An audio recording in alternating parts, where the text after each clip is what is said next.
میرا نام نوشین ہے، میری عمر 18 سال ہے، میرا رنگ گدمی تھا اور میرے نین نقش اور میرے حد و حال کافی پرکشش تھے۔ نئی نئی جوانی میرے انگ انگ میں اپنا جوش پیدا کر رہی تھی، اس کا رنگ مجھ پر چڑھنے لگا تھا، اسی وجہ سے لوگ مجھے جی بھر بھر کر دیکھتے تھے۔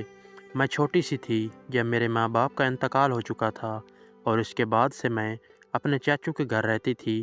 میرے چاچو کافی جوان تھے اور سب سے چھوٹے تھے۔ وہ ایک اچھی طبیعت اور اچھے خد و خال کے حامل تھے اور بہت ہی پرکشش تھے۔ کبھی کبھی میں بھی ان کی پرسنالٹی پر فدا ہو جاتی تھی، پر میری نظر میں ان کے لیے عزت تھی کیونکہ وہ میرے چاچو تھے اور میں اس وقت چھوٹی تھی، تو مجھے ان سب چیزوں کا اتنا علم نہ تھا۔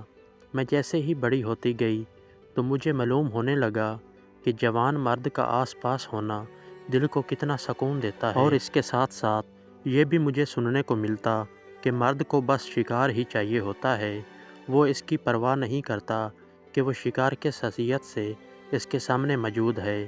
پہلے تو مجھے ان کی باتیں سمجھ میں نہیں آتی تھیں، پر جیسے ہی میں جوان ہوئی تو باہر کے لوگوں کے ساتھ ساتھ مجھے ایسا لگتا تھا کہ میری یہ جوانی میرے اپنے گھر بھی محفوظ نہیں ہے۔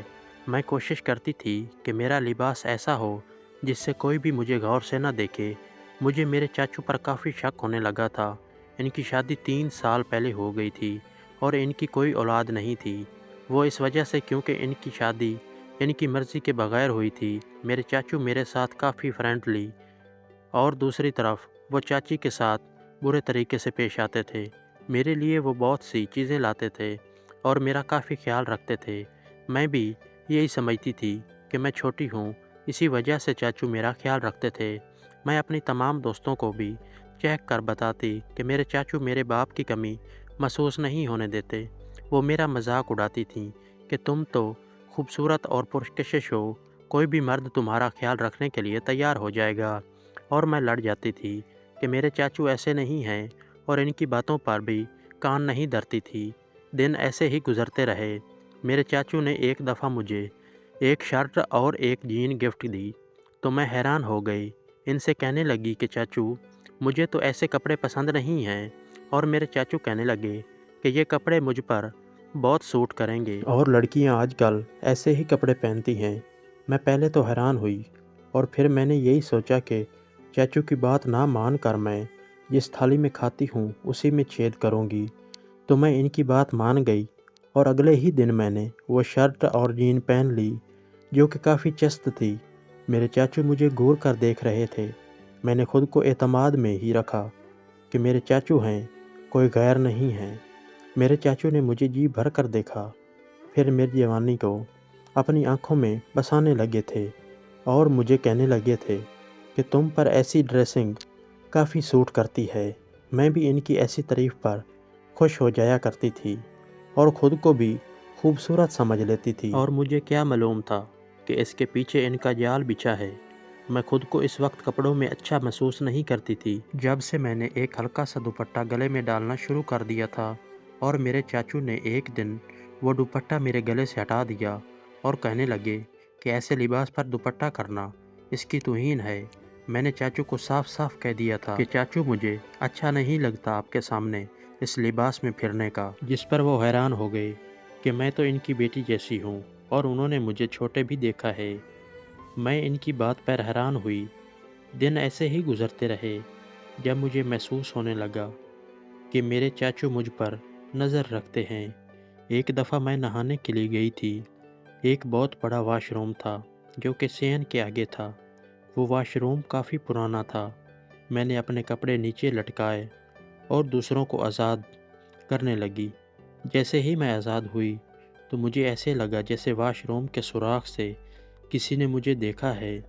میں نے ایک نظر سوراخ پر دیکھا تو وہ کوئی پیچھے ہٹ چکا تھا۔ میں نے جلدی سے بالوں پر شیمپو کیا، خود پر صابن لگایا تو اس سوراخ سے پھر کوئی دیکھ رہا تھا اور میری نظر پڑتے ہی وہاں سے جا چکا تھا۔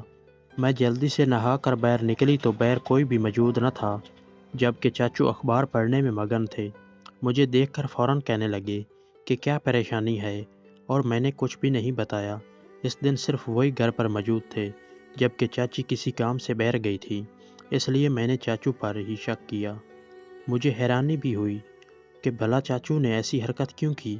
پھر میں نے اپنا وہم سمجھ کر ٹال دیا اور پھر سے چاچو کے آس پاس پھرنے لگی۔ چاچو نے مجھ سے ضد کی کہ آؤ گیم کھیلتے ہیں ڈاکٹر والی۔ میں حیران ہوئی کہ بھلا یہ کون سی گیم ہے، پر چاچو کہنے لگے کہ جو جیتے گا وہ دوسرے کو چیک کرے گا۔ میں نے ان کی بات مان لی۔ جب میں ہار گئی، وہ جیت گئے تو کہنے لگے اب مجھے چیک کرنے کا ٹائم ہے۔ میں نے ان سے پوچھا کیسے چیک کریں گے؟ وہ کہنے لگے تمہارے پیٹ میں درد ہے تو میں پیٹ پر ہی چیک کروں گا۔ میں پہلے تو بہت جھجک چکی تھی اور پھر ان کے کہنے کے مطابق ہی لیٹ گئی، تو چاچو اب میری شرٹ کو سرکانے لگے تھے تاکہ پیٹ پر وہ مجھے چیک کر سکیں۔ مجھے عجیب سا محسوس ہونے لگا تھا اور اب وہ مجھے چیک کرنے لگے تھے۔ ان کا ہاتھ اب اوپر کی جانب بڑھ رہا تھا اور دباؤ بڑھ رہا تھا۔ میرے اندر عجیب سا احساس ہو رہا تھا جب کہنے لگے کہ یہ وہی ایک گیم ہے، اب ہاری ہو تو یہ سب کرنا پڑے گا۔ میں نے آنکھیں بند کر لی تھیں۔ میرے چاچو اپنا ہاتھ نیچے لے کر جا رہے تھے جب بیل بج گئی اور میری چاچی نے مجھے بچا لیا تھا۔ اب میں اندر ہی اندر ڈرنے لگی تھی۔ ان کا عجیب سا لہجہ اور ٹچ مجھے الجھن میں ڈال رہا تھا۔ اگر وہ یہ سب کر سکتے ہیں تو وہ یقیناً مجھے چھپ کر نہاتے ہوئے بھی دیکھ سکتے ہیں۔ میں نے خود سے سوچا تھا۔ کچھ دن ایسے ہی گزر گئے۔ میں اپنے چاچو سے دور رہنے لگی تھی۔ جب ایک دفعہ میں سو رہی تھی، میری چاچی اپنے میکے چلی گئی۔ مجھے محسوس ہوا کہ کوئی میرے کمرے میں آیا تھا۔ میں نے رضائی اپنے اوپر کی ہوئی تھی۔ میرے چاچو میرے آس پاس آئے تو میں اٹھنے لگی۔ جب انہوں نے مجھے خبردار کیا کہ اب جو گیم رہ گئی تھی وہ مکمل کرنی ہے، میں نے چاچو کو بولا کہ مجھے نیند آ رہی ہے، اس لیے کل دیکھ لیں گے۔ تو چاچو نے کہا میں سو جاؤں، وہ اپنا کام کر کے واپس چلے جائیں گے۔ میں نے بھی ان کی بات مان لی اور سونے لگی تھی۔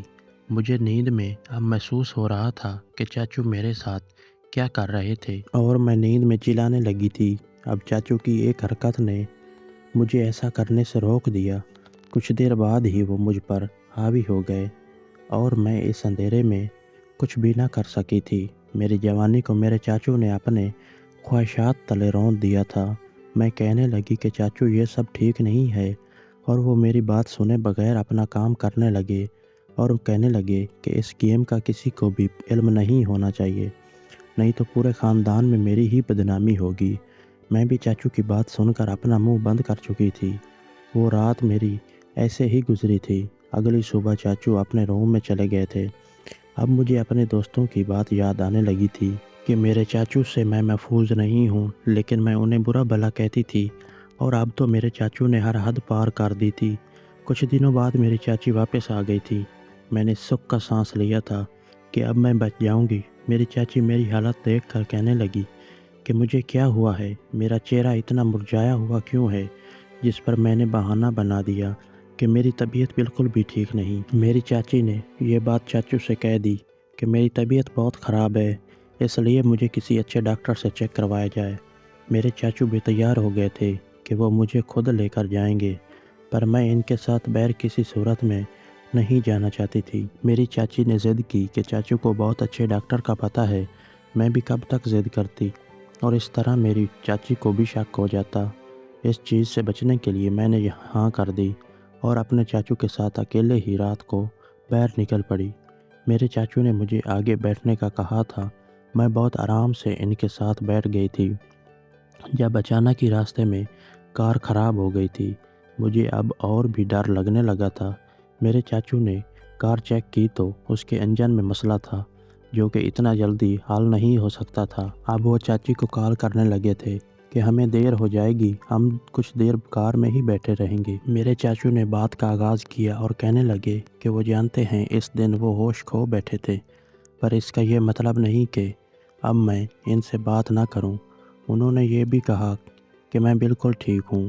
میں نے اپنے چاچو کو جواب دیا کہ یہ سب بہت غلط ہے۔ اگر کل کو میرے ساتھ کوئی مسئلہ پیش آئے گا تو اس کے ذمہ دار آپ ہوں گے۔